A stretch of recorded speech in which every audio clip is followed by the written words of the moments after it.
is absolutely wild as Verne Gagne's all-star wrestling goes coast to coast and continent to continent. The greatest wrestlers in the world. He may be an apprentice carpenter, but I guarantee you he is a seasoned ring veteran. I've been hit with bar stools, bar rags, barmaids. I'm talking to you. They're scared that Hulkamania's still running wild. Oh, yeah. I got a big fat wife and 9 kids at home, and I gotta feed them. And take a look at Jesse the Body in real life. Open your hand once if you would. You want to see it? This is absolutely unbelievable. Totally, completely out of control. He's coming in over the top. Hey! Look out!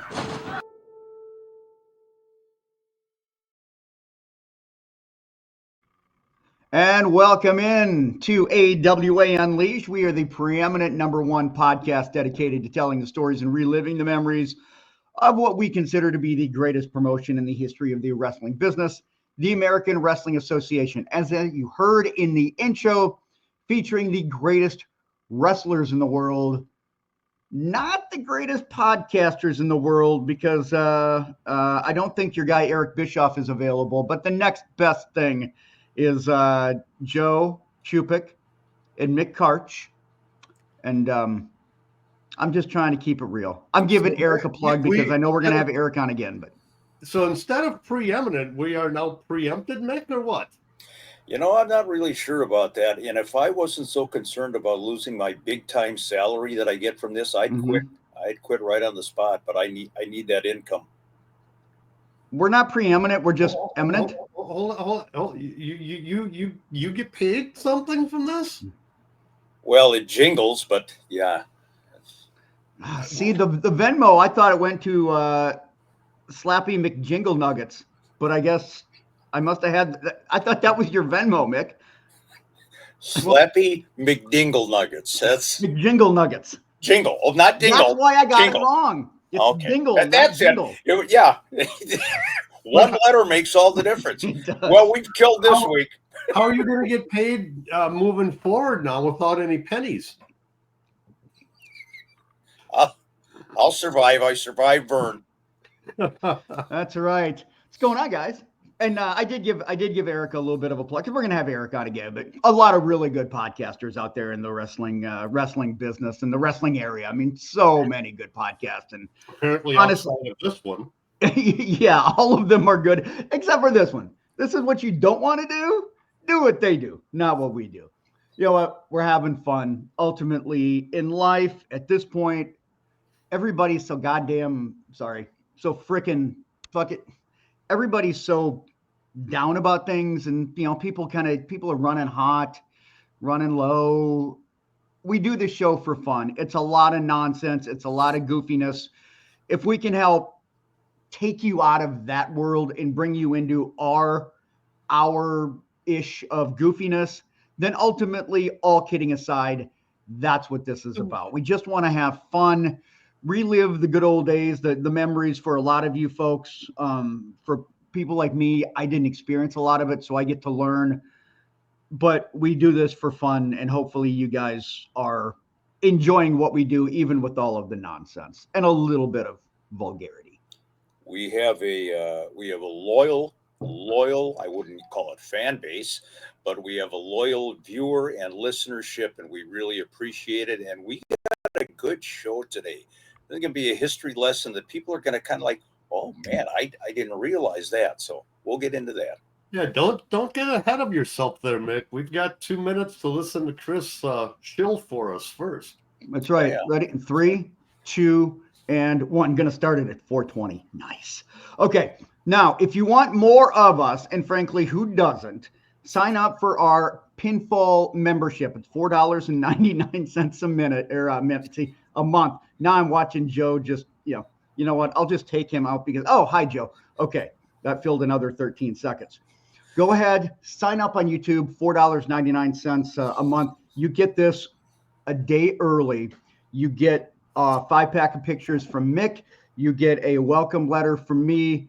You get a magnet and a sticker. You get access to our watch-alongs. You get our Patreon interviews, just access and special content that we provide that isn't just going to be available on the normal YouTube channel. And if you want that, again, $4.99 a month. And when you do sign up, go ahead and send me an email at awaunleashed@gmail.com. Let me know your name, your mailing address, and obviously your email, because we are going to, that's how we do our live chats. You get an exclusive link sent to you by Joe as well. Take two? No, I'm not done. Go back to sleep. I wasn't sleeping. You're getting sleepy. I still got a little bit of shilling to do on T-Public. I don't sleep during the pod. Good. Okay. Somebody unplug Joe. Okay, thank you. We do have tpublic.com. That's where you can get your Slick Mick merchandise. We have shirts, mugs, phone cases, just a lot of really cool stuff.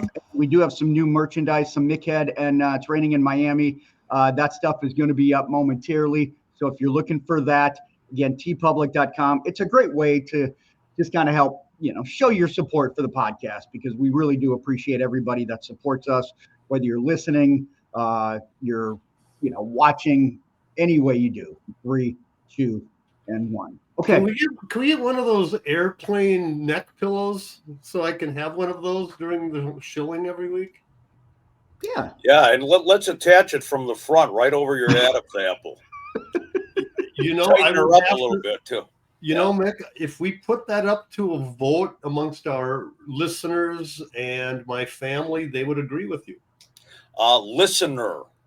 Let's not Let's not pluralize it here. We have 2 listeners, I know, at the very least. Very, very least. We got a show today at all, guys? We got Verne Gagne and then Mick. Verne Gagne. I hope the reception is good where he is, because, man, I don't know if they got Wi-Fi where Verne is, but I think it's a dial-up. Yeah. Holy shit. We gotta get into our show here, guys. If Verne was still alive, there's not a chance in hell he'd be able to figure out how to even watch this podcast. So let's get into the show. Yes. Well, as you are clapping, Joe, we are our subject this week. It's one that kind of at the end of the AWA's run. It might be a little specific, but I think you guys will find it interesting.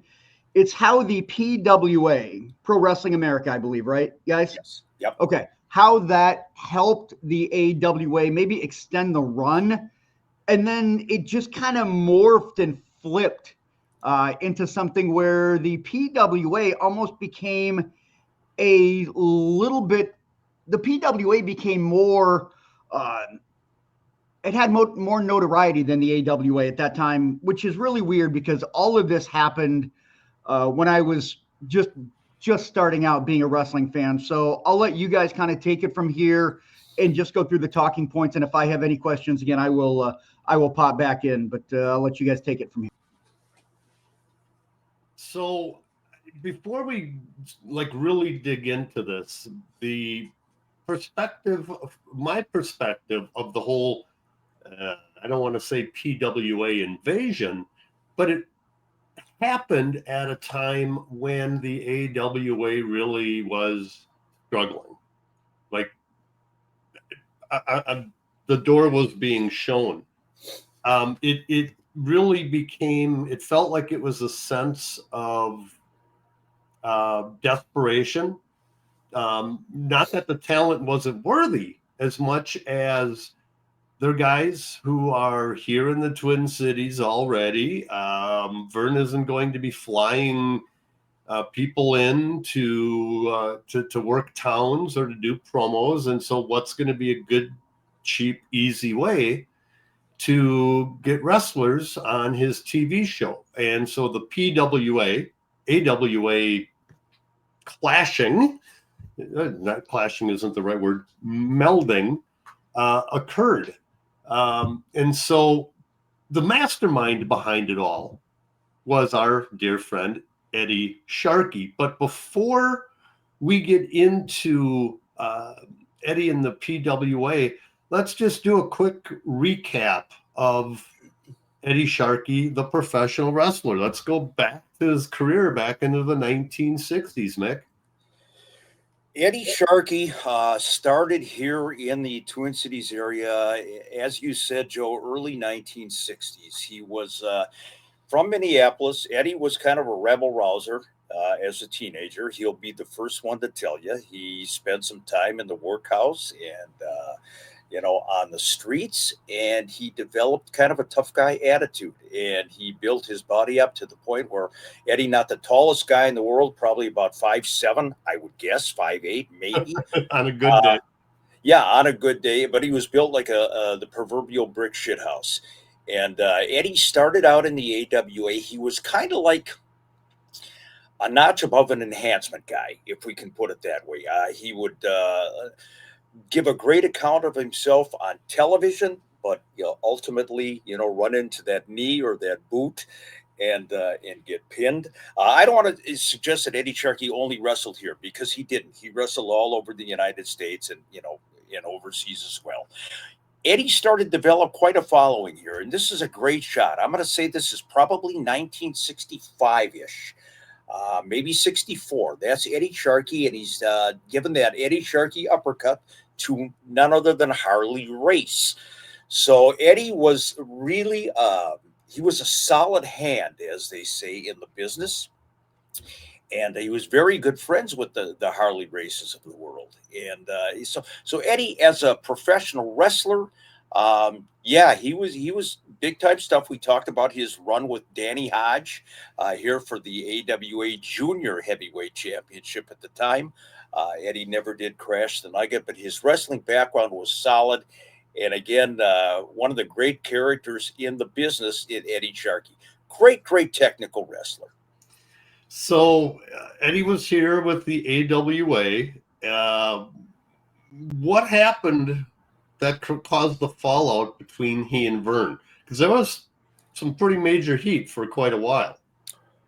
Major heat is putting it mildly. Yeah. When you wind up going down to the Dykeman Hotel wrestling office, as Eddie Sharkey did in downtown Minneapolis, with a revolver, and you shoot up the wrestling office.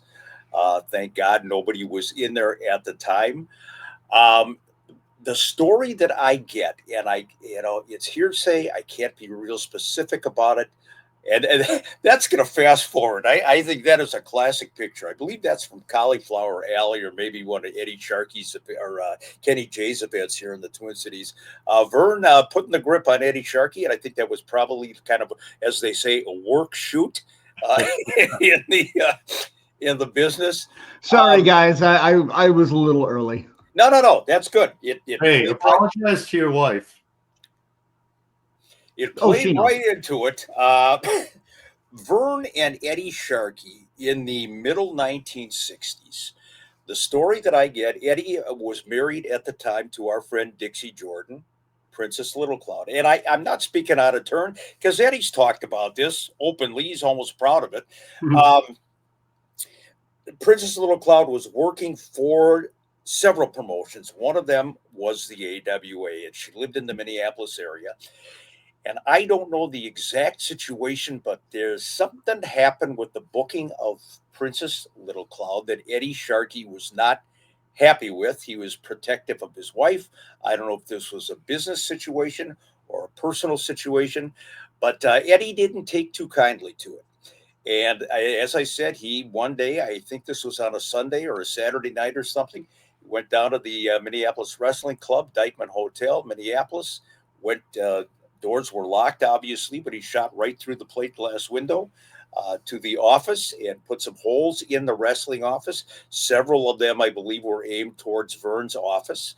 There was speculation who did this. The speculation lasted about 8 seconds. It's not speculative when a guy says, "I did it." So that was the kind of the beginning of what was about a decade and a half gap where there was no contact with Verne Gagne and Eddie Sharkey. Okay, so Eddie goes to the office to shoot it up. Sounds like he went on a day where he maybe knew that nobody was going to be in the office. However, he goes in to shoot up the AWA offices. And whether it's a week, a month, a decade and a half, what the hell, or how did Eddie come back into the good graces of Verne Gagne and the AWA? He literally took a gun to him. First of all, Eddie Sharkey, you got to know Eddie, and you know him very well. Eddie could charm a snake. I'm not sure that was the case with Verne and Eddie. I think it was more a matter of time and need. First of all, I should backtrack. There were no charges filed against Eddie Sharkey. There was no proof that Eddie was the guy that went to the office and shot it up. A lot of years passed. This again is 1966-ish, 67, something like that. And then Eddie Sharkey is gone, but he returns in 1984. And your question, Joe, is what prompted the return? Well, Vince McMahon was on a tear, and these two guys had been trained by Eddie Sharkey. They had been wrestling in Georgia. They had this national recognition, worldwide recognition, almost from the get-go. And Verne wanted to land some major players for the AWA to combat Vince McMahon. And what better two guys than Road Warrior Hawk, Road Warrior Animal. Sad to say for Verne, to get to these guys, he had to go through Eddie Sharkey. They had to make amends, which they did. And coincidentally, surprisingly, when the roadies came into the AWA area, Eddie Sharkey was doing some refereeing. He was back in the squared circle for Verne Gagne. His wrestling days long behind him, but amazing the timing on that situation. So did Eddie come back wanting a referee job or to be out there performing, or good graces was just to kind of just have this truce where they could at least coexist? I don't think Eddie was interested in very much other than a business deal. I think, and again, I don't know for sure, but I would imagine Verne, looking for the Road Warriors, contacts Eddie, and Eddie says, yeah, okay, well, I'll tell you what, you give these main event guys, these guys main events. And then, I haven't refereed for a while for you, Verne Gagne. I, refereed here and there, but, I could use a few bucks on the side. So I'm part of the package deal. And, Verne at that point, like Joe said at the outset, desperation makes strange bedfellows. And I think that's what happened here. Did Eddie, oh, go ahead, Joe. No, go ahead, Chris. I was just going to ask, so when he came back to refereeing, do you guys remember, did he, meaning Eddie, did he referee a lot of the Road Warriors matches, or did he do other matches too? Because I would imagine, and maybe this is something that's hard to recall. I would think that these are your guys, your pet projects. You want to do everything in your power that you can to make sure that their matches go off as smooth as they can. Apparently, considering like how green and raw they were. Eddie refereed some of the roadies matches, but he also got into other matches too. He was, kind of inserted into a main event situation. I've seen pictures where Eddie refereed matches between Nick Bockwinkel and Kurt Hennig and Mr. Saito and what have you. So Eddie was put into the mix, featured very prominently. And that was a good thing too, because Eddie had credibility, not only as a referee, but also as a wrestler that could handle himself. So that's 1984. PWA started in 1985? About 1985. I've always been kind of iffy on when it started, but it seems to be the general consensus is 1985 that Eddie started to do his own thing as far as promoting wrestling shows. Of course, Eddie, he's notorious. He trained a lot of guys into this business. Jesse Ventura, Rick Rude, Barry Darso, Bob Backlund. It's a pretty extensive list. But 1985 is generally the time when you kind of see these dates are popping up for Pro Wrestling America around the Twin Cities. So this is what I find interesting about that. Verne and Eddie have a major fallout, decade and a half. Eddie comes back to the AWA, at least as a referee. 1 year after coming back to the AWA, now suddenly he's local competition for the AWA. Verne could not have been very happy with Eddie, but what the hell is he going to do? He needs the Road Warriors. Interesting that you say that, Joe, and a very, very good point.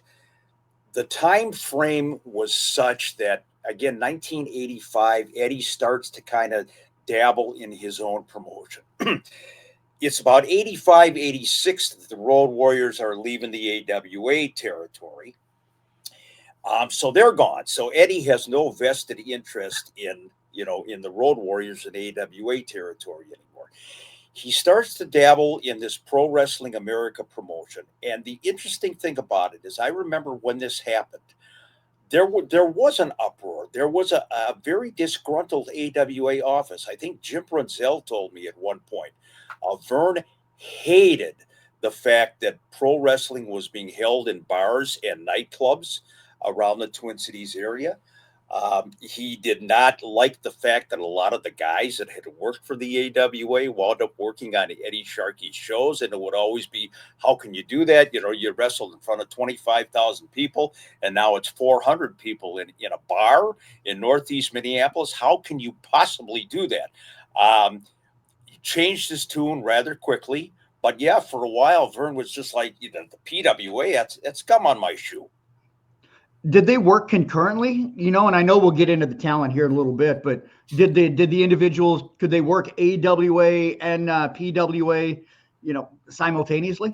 They were. I don't know how often, but there was some crossover. I mean, there were guys that were working AWA shows that were also working PWA shows, and incidentally, it was the veterans. It was the guys that kind of had paid their dues in the AWA and worked for a long, long time. Maybe the guys that were, kind of sensing that the AWA was on its last legs, and they wanted to get a little more work.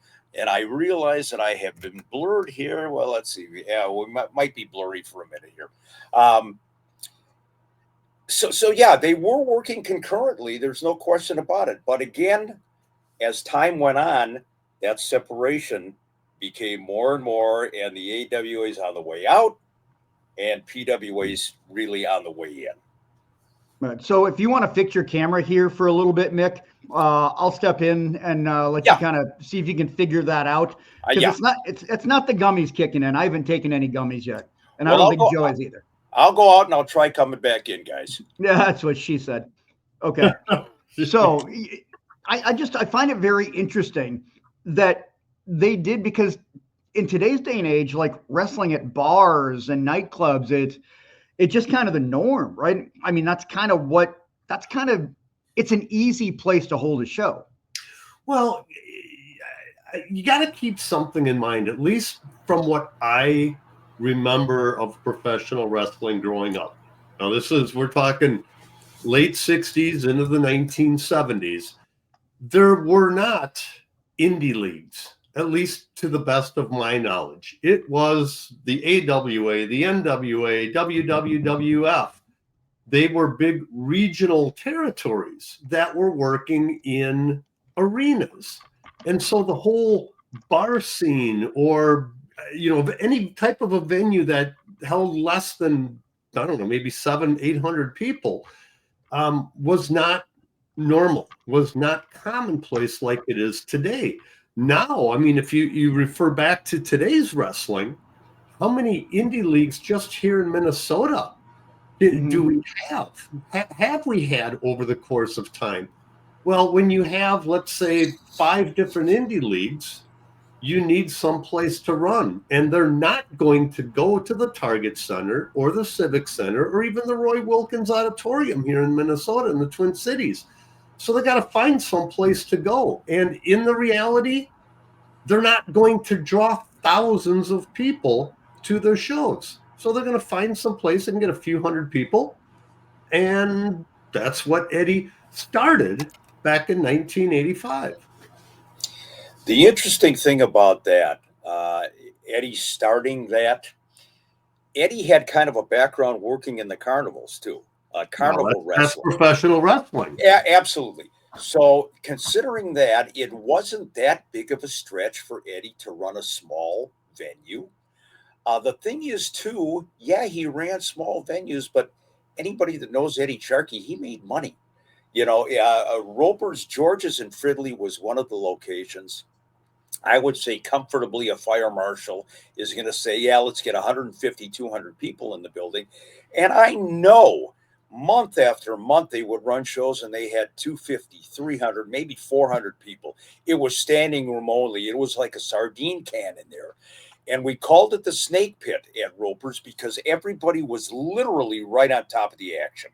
I mean, you could reach out and you could touch the ring from your ringside seat. It was that close and the heat was that intense.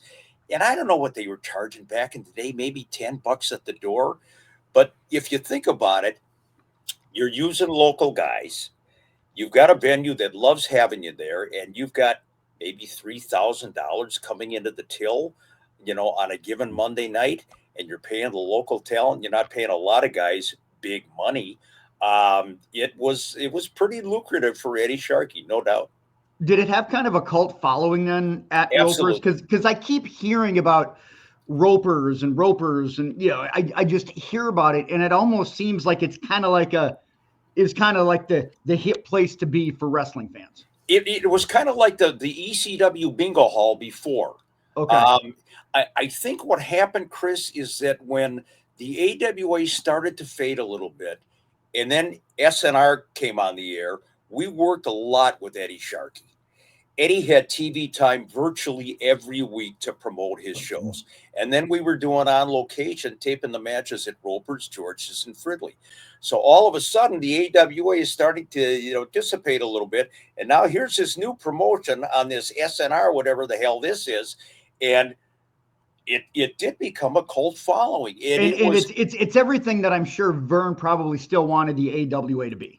No question about it. On a smaller scale, the crowds were smaller, but the heat was incredible. I can't tell you some of the, near riots and shit that went down at George's and Fridley and other buildings that they wrestled too. So this was really taken off. I remember that at the time I had suggested to Verne and Greg that the AWA quit trying to run in these larger venues. Now this is about 1989 after the whole Super Clash 3 debacle. And Verne would not do it because of pride. He could not, in his mind, take that step back. But I tried. My logic when I suggested this to him was, Verne, the AWA is still drawing 3, 4, 7, 8 times what the PWA is at a Roper's.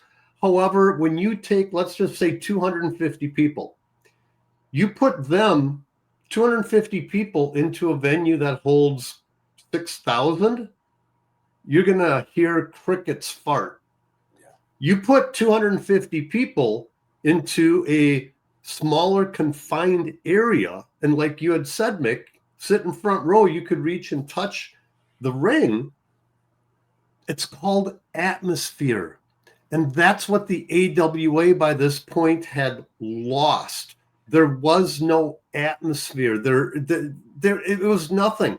You were literally either an absolute diehard wrestling fan, or you were given free tickets and bored out of your mind.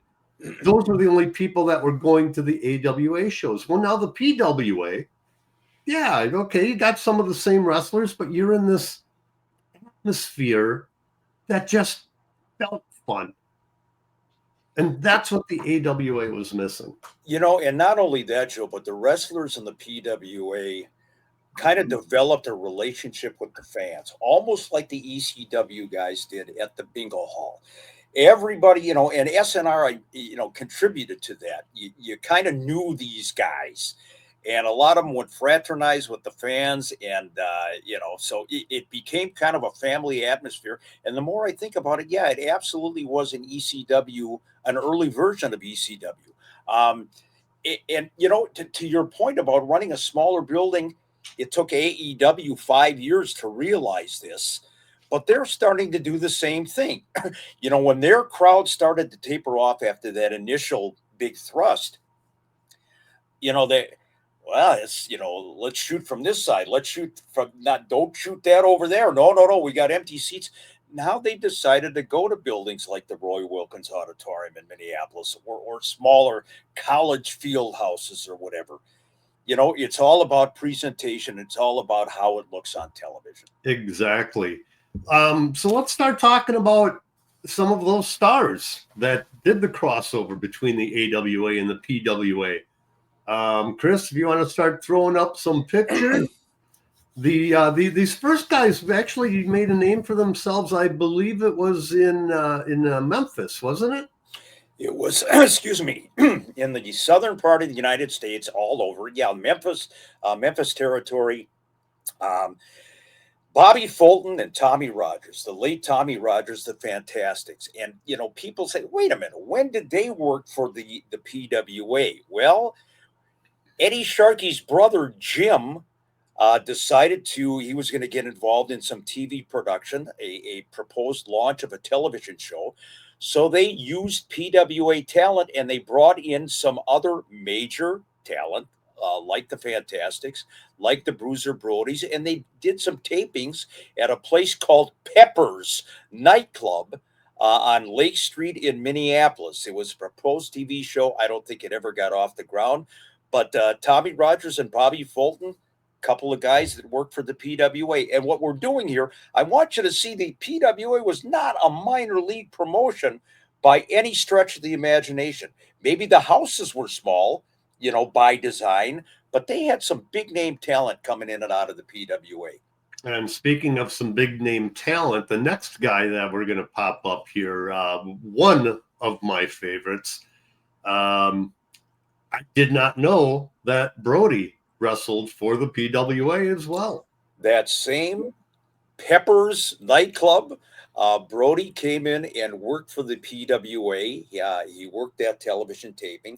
Also, I should mention, when we did that West 4 wrestling promotion up in Winnipeg with Tony Condello back in 1986, Brody main evented there, of course, against Bulldog Bob Brown. Legendary matches there. But there was PWA talent lining that card too, with Tony Condello in Winnipeg. And Winnipeg, West 4, was an offshoot of the NWA. So Eddie Sharkey's PWA group was providing talent for a lot of shows. They even did it when Bill Watts, the UWF, came into town here at the Met Center. There was PWA guys on that show. So Eddie Sharkey really had his hand in a lot of stuff. Turns out the AWA was the biggest recipient of the talent towards the end, and we'll get there. And the next guy on our list, I see his name, and I think of the last time that I saw Adnan, and that was at a local indie show, and he and Eddie saw each other, and sadly, very slowly walked towards each other, but smiles on both their faces and big hugs. And they talked for, it had to be about 10, 15 minutes. And they could have probably done a 1 hour Broadway just talking to each other. Of course, talking about the dastardly Sheik, Adnan El Casey. Adnan's stint, of course, in the AWA was prior to this, prior to the PWA really taking off. But when he started to, kind of get away from the AWA a little bit after Wrestle Rock, he started working for Eddie Sharkey's PWA on a regular basis. And it was a great deal for Adnan. He lived in the Twin Cities, and he could just, drive or have somebody drive him the 10, 15 minutes to the arena. And he was red hot on SNR week after week. Adnan would feud with the PWA top baby face of the day. So here again, you've got that AWA crossover. You've still got the name recognition from the AWA. Now Adnan is branching out and he's working with Eddie Sharkey. And he was red hot. God, they hated Adnan at George's and Roper's and Fridley. Well, it was easy to hate that gimmick. Oh, We yeah, love absolutely. the guy, but I mean, Adnan was a great heel. I will say that. The next guy you might recognize as well. He sort of made his mark in professional wrestling. Talking about the strongman, the Olympic strongman, Ken Patera. And again, what we're emphasizing here is just how many guys with name recognition the PWA Pro Wrestling America promotion had after the AWA started to fizzle. And Ken Patera worked on some shows for Eddie Sharkey around the Horn. He wrestled at Roper's. I believe he wrestled at other buildings around the Twin Cities area. And again, Ken at this point is obviously coming off, his better days, I guess, as it were, not only with the AWA, but of course, when he went back as a babyface in the World Wrestling Federation. So yeah, another big name guy. Again, to the fans in the Twin Cities, you got that memory. Oh my God, Ken Patera is headlining for Pro Wrestling America. It's a good deal. And yet another name, the next one, a former tag team champion, Mr. Electricity from Fort Lauderdale, Florida, Steve Regal. Steve Regal, this is about I want to say this is 85-ish. He was one of the first big name AWA guys that I can remember transferring over to the PWA. And I remember I had a conversation with Steve first time I met him at one of Eddie's shows. I said, this has to be different for you. He says, you know what? It's fun. He said, when it came time to negotiating my contract, Verne said, you need me, I don't need you. And it was more a matter of, personal pride for Steve Regal. But he said, here I've got free reign. I can have fun. I can make some money. And this is an ideal situation. That line that you just said about Verne, if Verne was still here and had his senses, I wonder if I would ask him, you regret saying that now, Verne? Oh, he said it to more than one guy, Joe. I know he did. Yep. I know he did. I witnessed it firsthand. And one of those guys, I don't know if Verne said it to him. If he did, he probably shouldn't have. The Mad Dog. Mad Dog Vachon. Yes, ladies and gentlemen, that's Mad Dog taking a bite out of the head of Joe LeDuc back in the AWA days. Mad Dog, of course, was in that horrific hit and run accident, lost his leg in the late 1980s. But again, here's the situation. The guys apparently loved Eddie Sharkey. Eddie got along with all the old timers. They loved working for him. And yes, even Mad Dog Vachon worked at some PWA shows, not only in the Twin Cities, but into Wisconsin before his unfortunate accident. So yeah, talk about a main event guy, talk about name recognition. Again, PWA picked up where the AWA left off. I got to admit, the next guy on our list, I don't recall him working for the AWA, and that's Norman the Lunatic. Did he indeed work a show or two? Norman came in the one time that I remember, and Eddie Sharkey, this is right when SNR was getting started. Eddie Sharkey and the PWA ran a live event at Wyndham Park in Northeast Minneapolis. And on one side was the Hater and the Punisher. And then Norman the Lunatic, Mike Shaw, provided the opposition in that tag team match. I don't recall his partner at the moment, but yeah, they actually brought in Norman the Lunatic. And again, smart move on the part of Eddie Sharkey. Norman at the time, Mike Shaw has name recognition from the NWA on television, again, via SNR. And they brought in Norman the Lunatic. Look at this list of guys that is showing up for the PWA.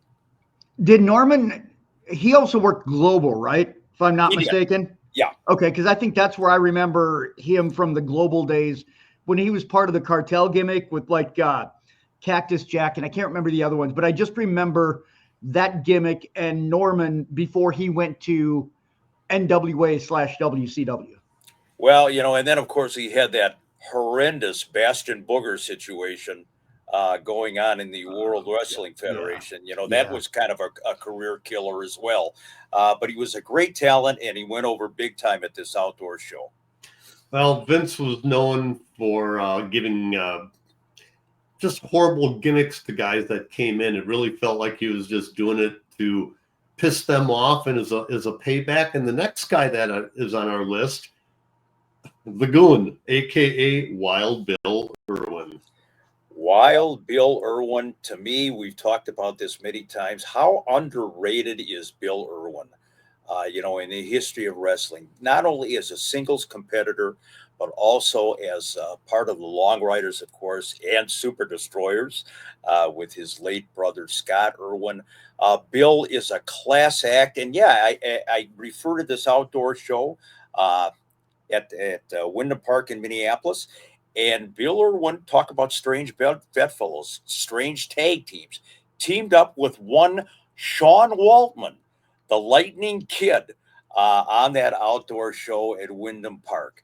So again, you know, we're establishing here, you know, people who were not familiar with the PWA, they think, hey, minor league promotion, not so. Well, Chris, I'm going to skip out of the order here. Mick, you brought up the Lightning Kid.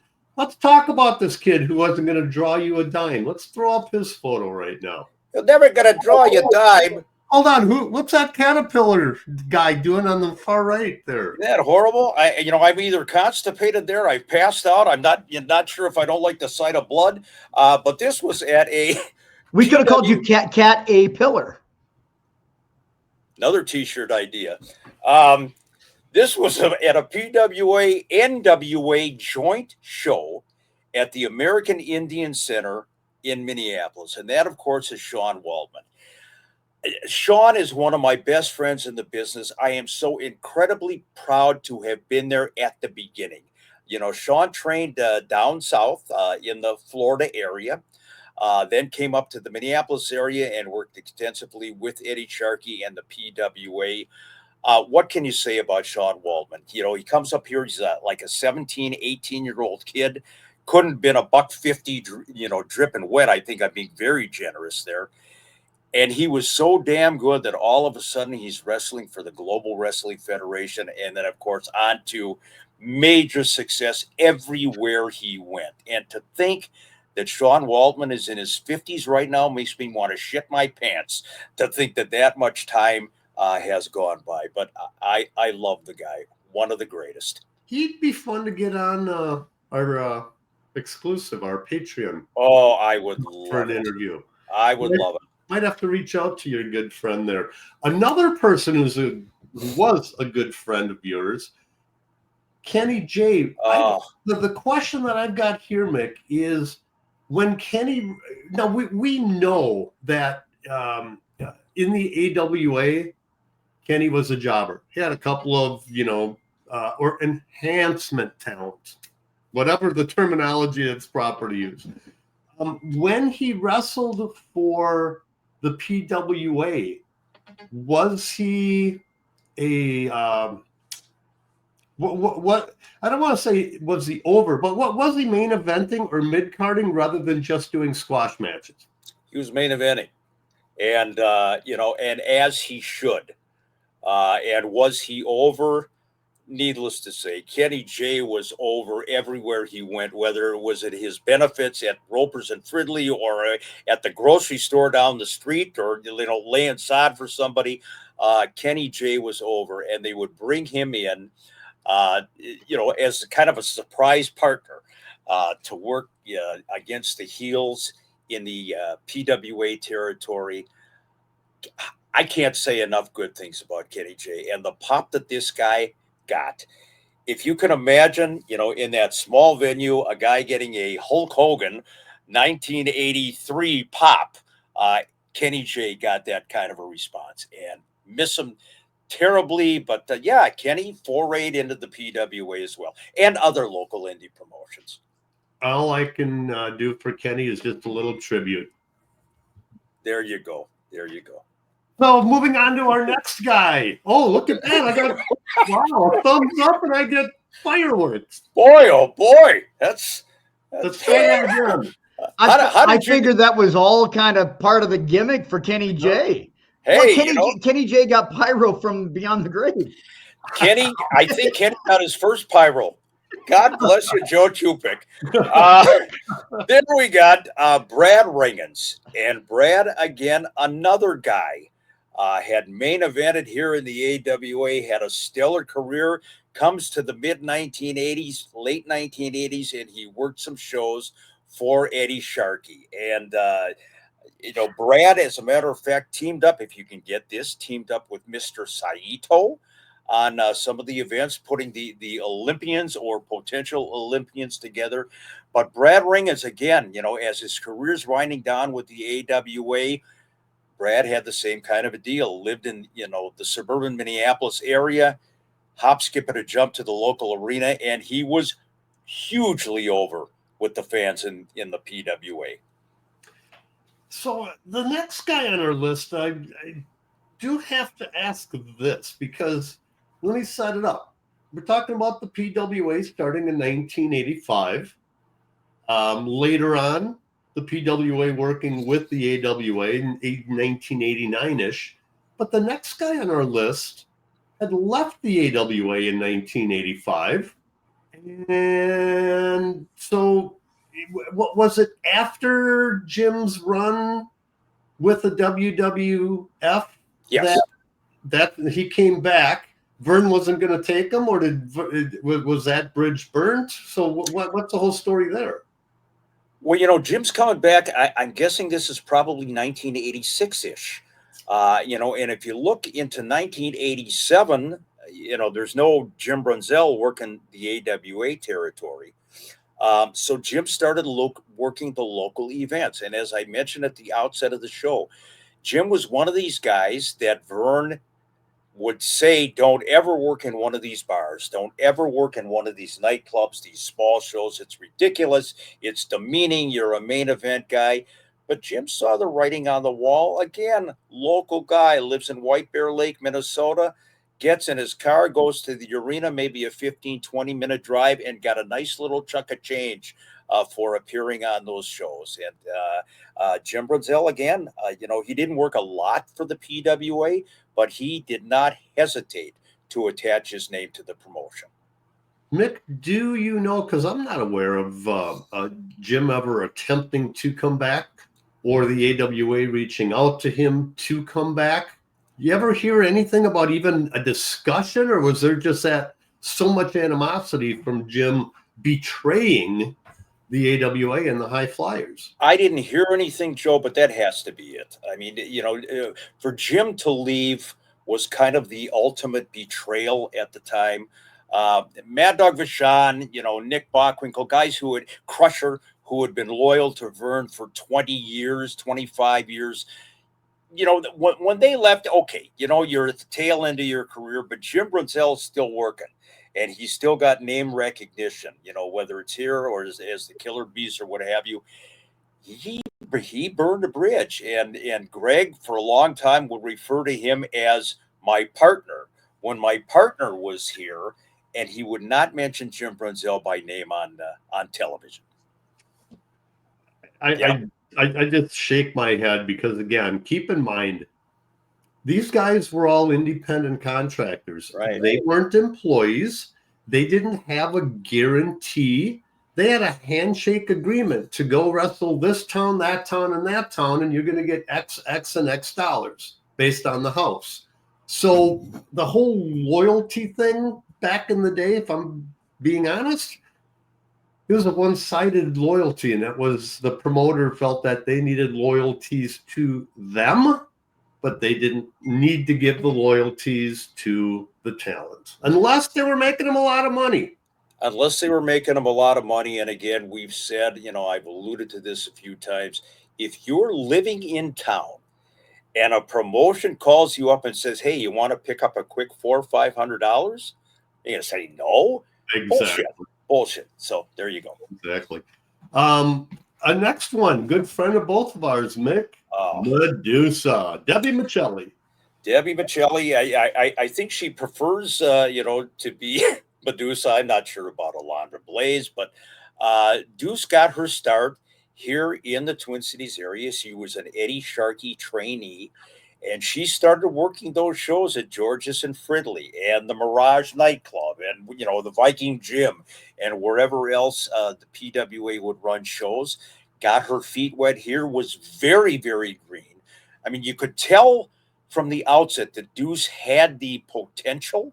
She was going to be a star, but there were some rough edges along the way. And you could even see it, Joe, when she went to the AWA. But she got an opportunity there to work with the likes of Sherry Martel and Candy Devine. So, she learned real quickly. But yeah, Medusa gets her start with Eddie Sharkey here in the Twin Cities area, PWA. Just look at that baby face on her. Man. Yeah. Oh man, I remember when she first came into the AWA offices. Anyway, our next guy. I don't think he wrestled, but he was certainly an integral part of professional wrestling. We're talking about Ray Webby. Ray Webby. Now that's Ray and I, and we are doing an outdoor event called Wrestle for Shelter. It was a PWA annual event to benefit the homeless in the Twin Cities, and it was legit. They, raised a lot of money for people serving people, local charity. Ray Webby was a gadfly. I mean, Ray knew everybody. He was a sports fanatic. He was a writer. He was a promoter. He was a booker, and he was a carny. He was a carny to the greatest extent, with a capital C, carny. He was very, very close with Eddie Sharkey, working these shows together. Ray would almost kind of co-promote the events, and Golden Idol, Mark Koval, would get involved too, kind of a trifecta of people putting the shows together. But Ray Webby at the beginning, very integral. He would be at every single show, a big-time player, and what a character. So you had alluded to this earlier, and it was, pardon me if I'm asking this the wrong way, but the West 4 connection in Winnipeg. Explain that phrase or title and the connection with the PWA, Mick. West 4 was a promotion that was run by Tony Condello. And Tony is still around. God, I think he's in his 80s right now. Just a great guy and a character. He promoted shows out of Winnipeg under the West 4 banner.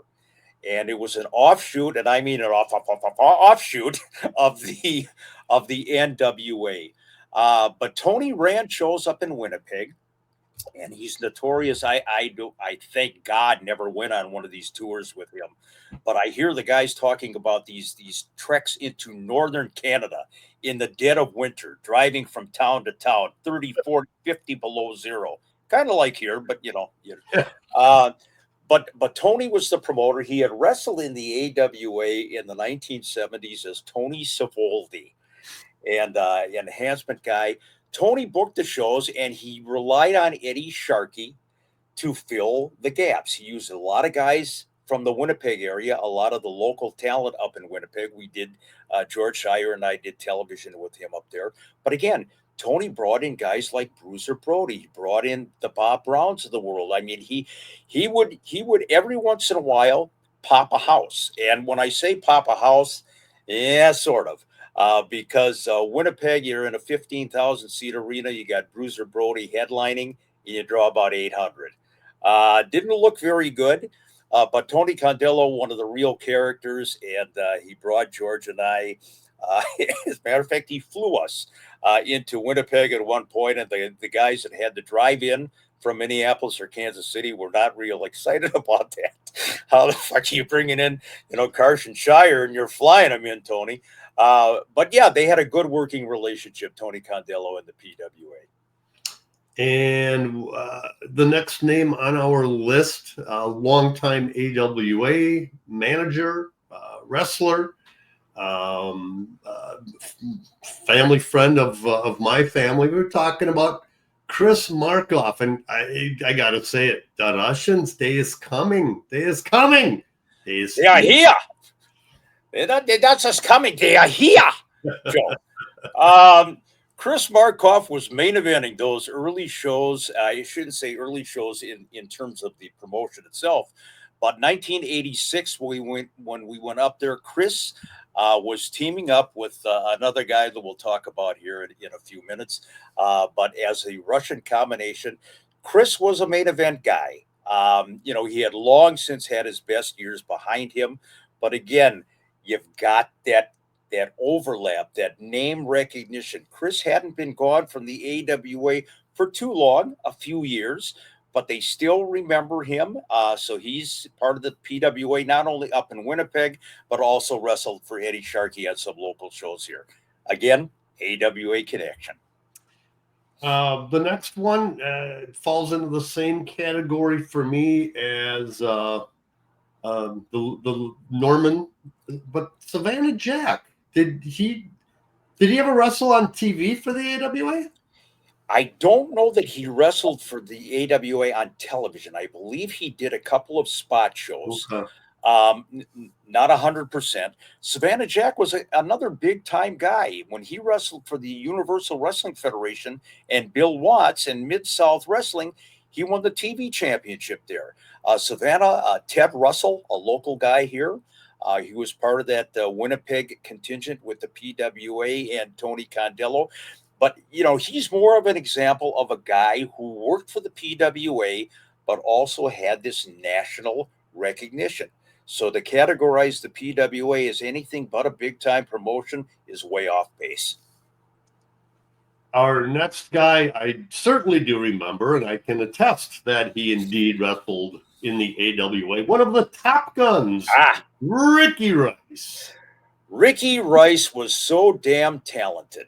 And, particularly when he was wrestling for the PWA, which he did prior to wrestling for Verne. And that's the case with a lot of these guys that you're going to see. Ricky Rice originally was teaming up with John Paul, John Paul the Man, as a tag team, wound up teaming up with Derek Starfire Dukes.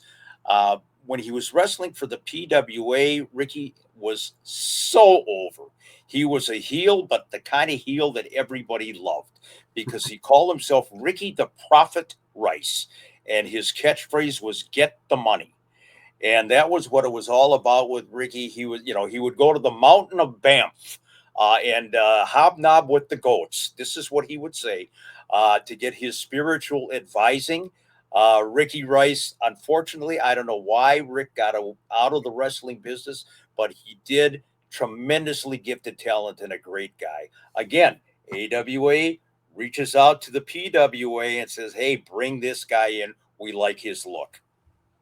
Our next wrestler, I should say wrestlers, a tag team, a couple of good friends of yours. And I do remember them working an AWA show on TV in the later years. None other than the Terminators. Terminators again. Big time players for Eddie Sharkey's PWA, headlined a lot of shows in the Twin Cities area and the upper Midwest. They also wrestled up in Canada for Tony Condello. That is Dan Rignati on the left of your screen and Doug Fisher on the right. Doug with the skunk type hairdo.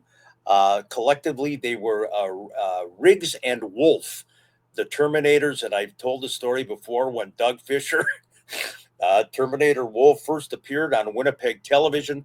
They introduced him at weight unknown, parts unknown, Doug Fisher, and it just doesn't seem to jive there. That you don't know what the guy weighs or where he's from, but you know his name.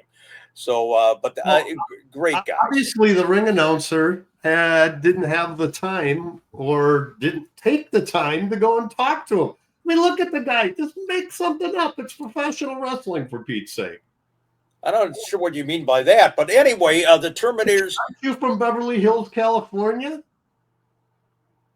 Why would you doubt that? Why don't you go to Doug Fisher and question him like you questioned Barry Darsow? Okay, bring him on the show. Oh, please. Terminators. They wrestled when you were there. They wrestled some of those Rochester tapings for the AWA, and they went into Windy City in Chicago. But again, folks reach out to Eddie Sharkey. Let us have these guys. Yeah, our next guy had quite a long run in the AWA. He went by the nickname, I believe it was Starfire.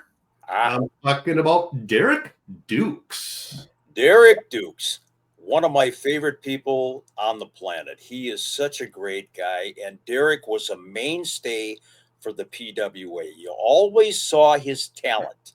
But then all of a sudden, the AWA, who never wanted to use a guy who worked a high school gym or a bar, reached out to Derek Starfire Dukes, tremendously gifted athlete from here in the Twin Cities area, and notorious for that racial angle that he did with the late Ed Wiskoski, Colonel De Beers.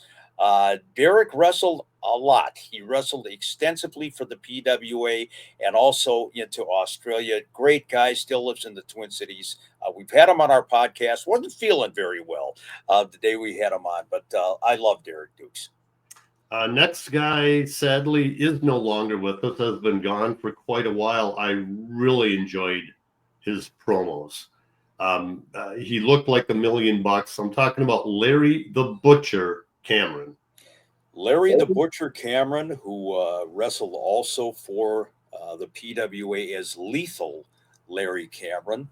Larry, a big, powerful guy from here in the St. Paul area in Minnesota. Larry got some national recognition. He was one of the guys, and I guess at the time when Verne is looking at the PWA roster and he's looking to bring in somebody who can really make an impact, Larry Cameron would have been the guy. Larry was so big, so strong, just a phenomenal heel presence. But sadly, in 1993, I believe, Larry suffered a fatal heart attack during a match in Germany.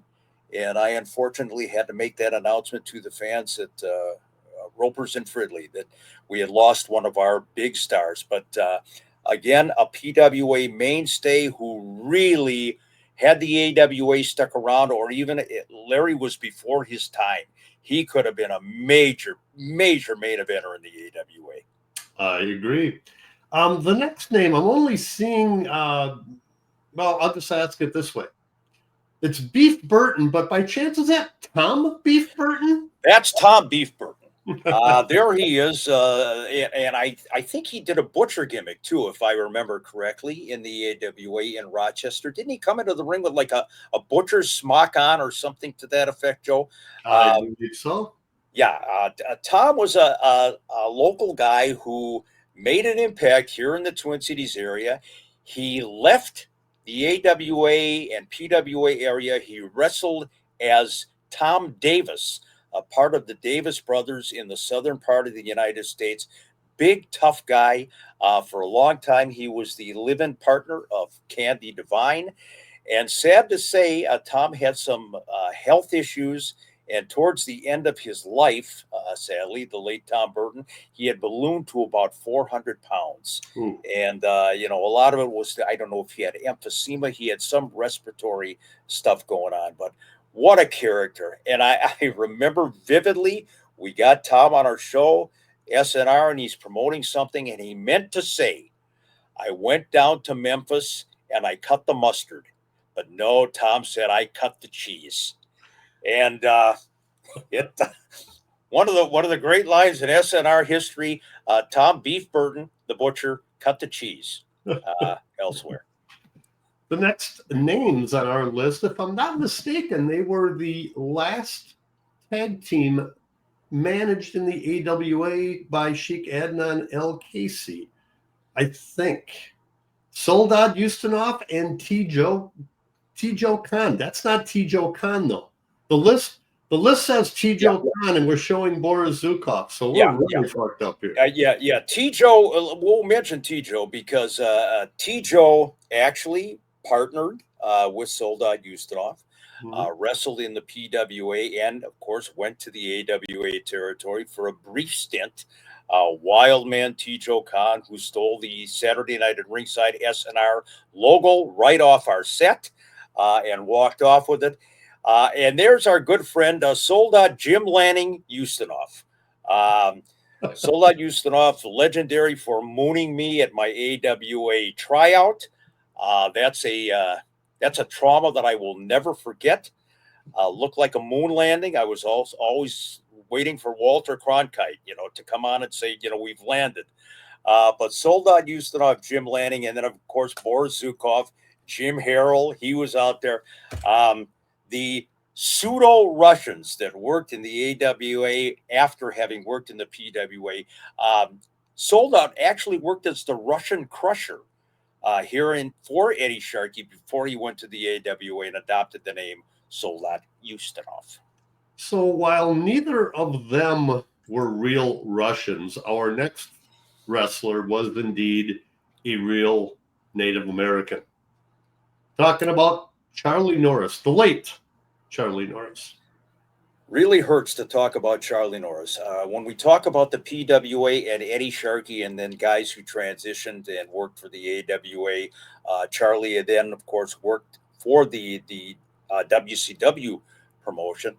Charlie, a legitimate Native American from Red Lake, Minnesota, one hell of a guy, tremendous baby face for the PWA and the shows that he worked for other promotions, including the AWA. Probably Eddie Sharkey's best friend in the business. And when Charlie passed away a couple of years ago, that was one hell of a shot to Eddie Sharkey. Caught him right in the heart, right in the feels. And I don't think he's gotten over it yet. But Charlie main evented a lot of shows for the PWA before he transitioned.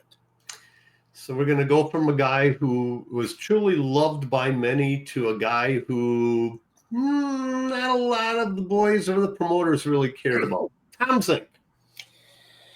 We've talked extensively about Tom Zink, and Tom, again, the transition from the PWA when he was an Eddie Sharkey trainee, former Mr. Minnesota, I believe, if I'm not mistaken.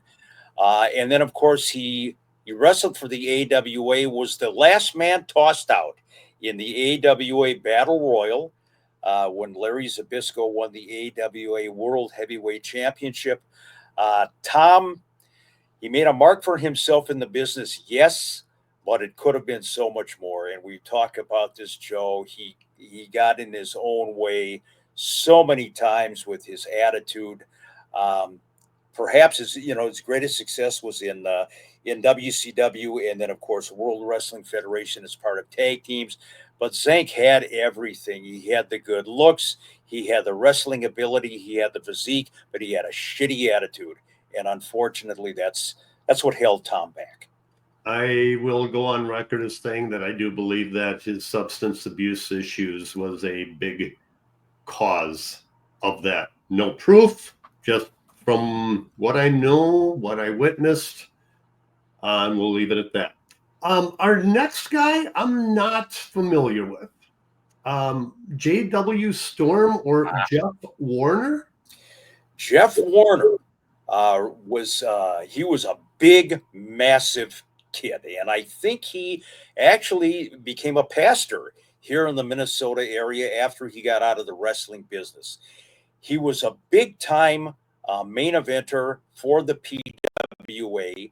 I put him on here only because not necessarily for the AWA connection, but just to show how powerful the PWA was with their overall connections in the wrestling business. He went down to the World Championship Wrestling Organization as J.W. Storm, big powerhouse of a guy. He got into professional boxing here as well on the local level. Good friends with Ray Webby. Jeff is another one of those guys. I'm not sure what the issue was, why he didn't make it, but God, this guy had all the potential in the world, kind of had that Scott Hall look about him. But, Jeff is still local, but far removed from the wrestling business. Our next guy had a pretty successful wrestling career, I would say. And dare I say, one of the most liked guys in the business. Talking about Jerry Lynn. Jerry Lynn headlined so many shows for the PWA. All over the place. And he and Sean Waldman, and he and Tom Burton as well, but he and Sean Waldman had some killer matches for the PWA. Then they took it to the Global Wrestling Federation. And of course, they were tremendously over there as well. Jerry in the AWA, I think it was a matter of too late, not too little too late, because Jerry always had the talent, but he was one of these guys that was tailor made for the AWA to be on TV. A local guy, kind of an Eddie Sharkey physique, not the biggest guy in the world, but Jerry Lynn, to me, one of the great talents, one of the great young lions of the 90s into the 2000s. And yeah, he could have done well on the AWA.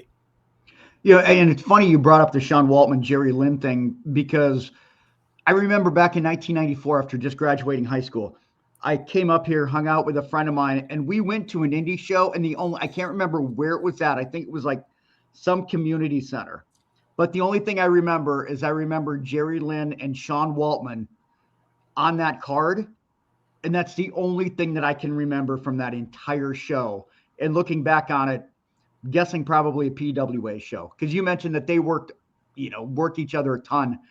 I'm betting that's what it was. That's the one thing I remember, is that one singular match back in 1994. Chris, it's not surprising that that's the one you remember. And these guys absolutely delivered.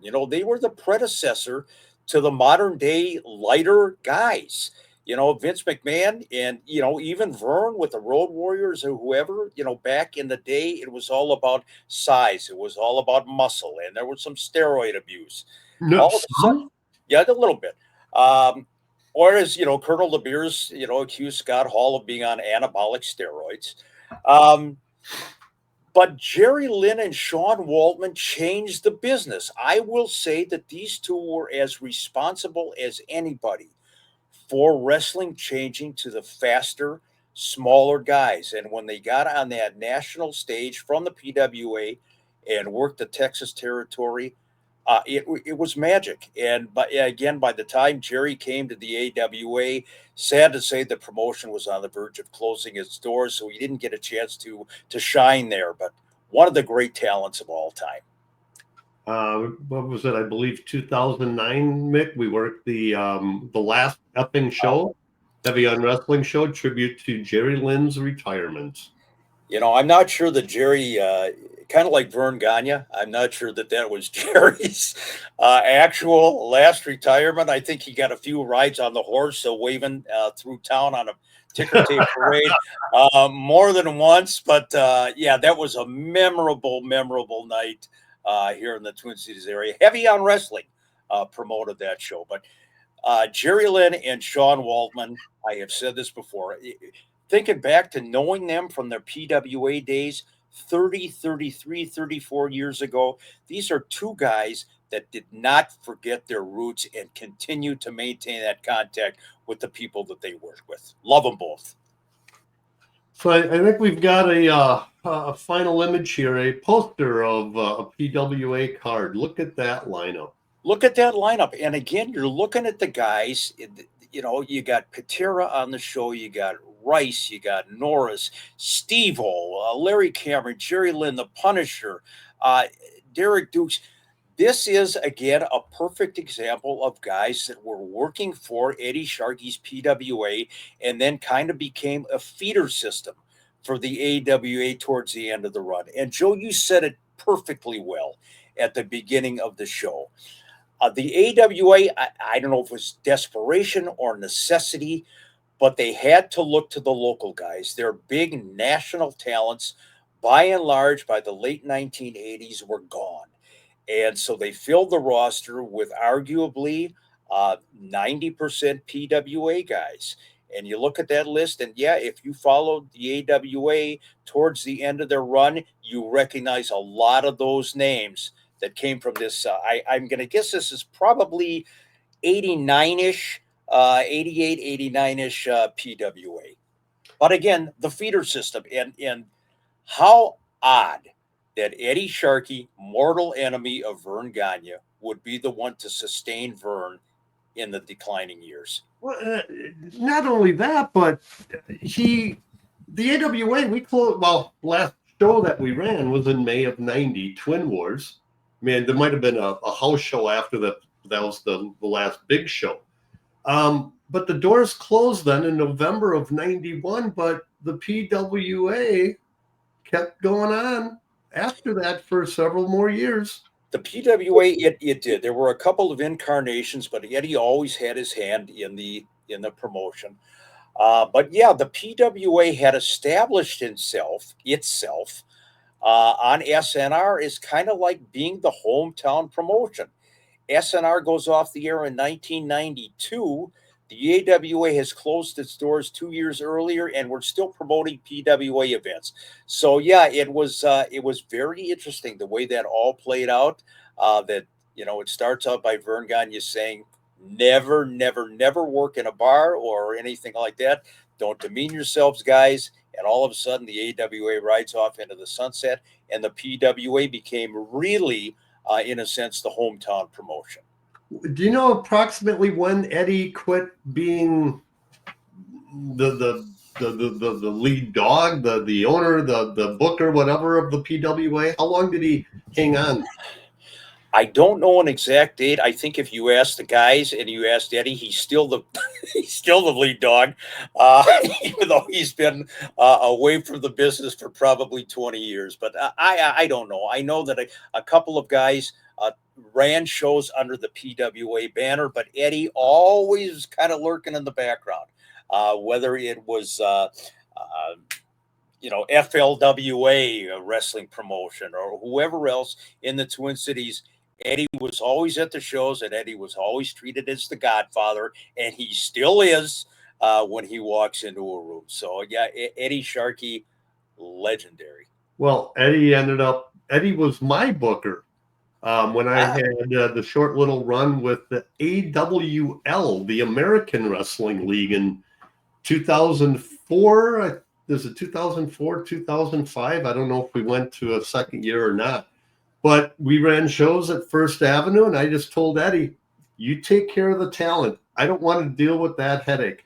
I'll take care of the TV. You take care of the booking. I would show up. I'd get all of my gear set up. I'd go and meet Eddie. Okay, Eddie, where's the lineup?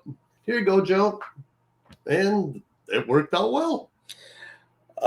Just as an aside, maybe it's honor among thieves or whatever, but, Eddie... Let's just say that some of the people that Eddie fraternized with over the years were, you might have seen their picture on a post office wall. If you wanted a set of golf clubs, if you wanted light bulbs, if you wanted cigarettes or something, Eddie always managed to know somebody who could get that for you at a very discounted rate. The other thing that Eddie would do, and this is famous, God love Eddie Sharkey. Night of the show comes payoff time, and Eddie would come in and say, and always with the hands going, I'm sorry, guys. We're a little short. Poster money didn't come in. Well, come on, Eddie.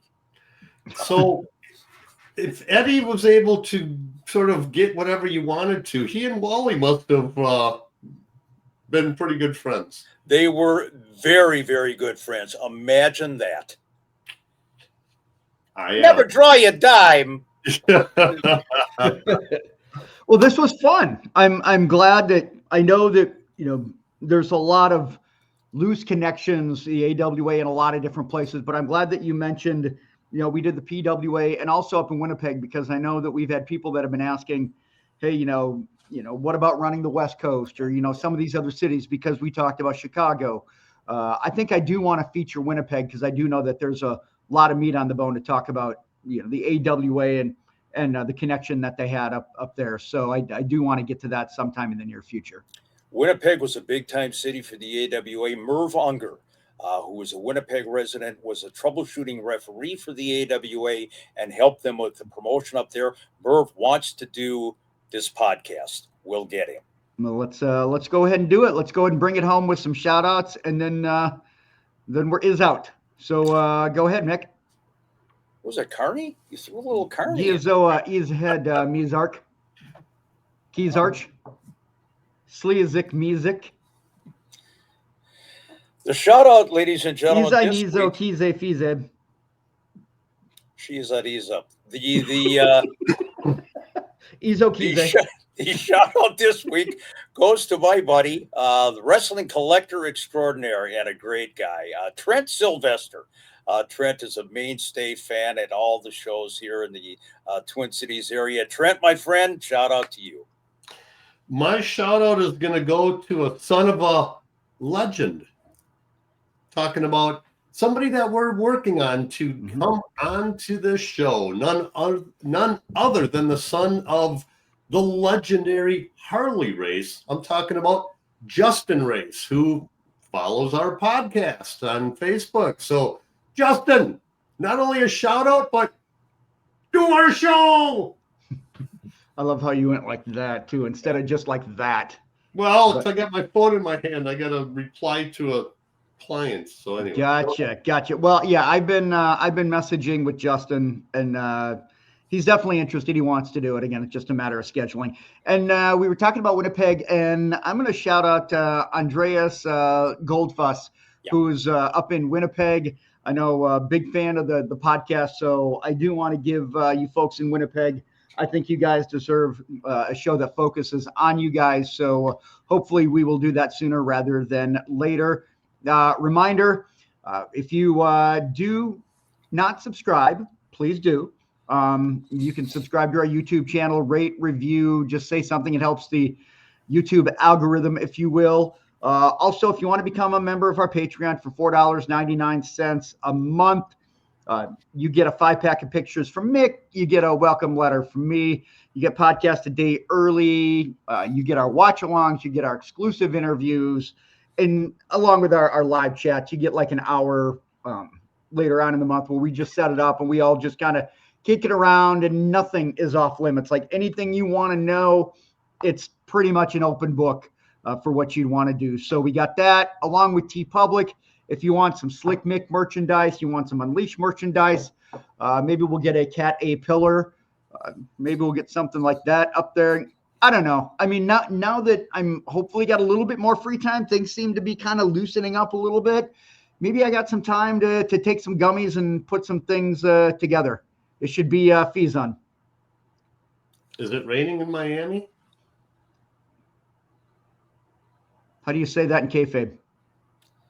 Is it raining in Miami? Kayfabe?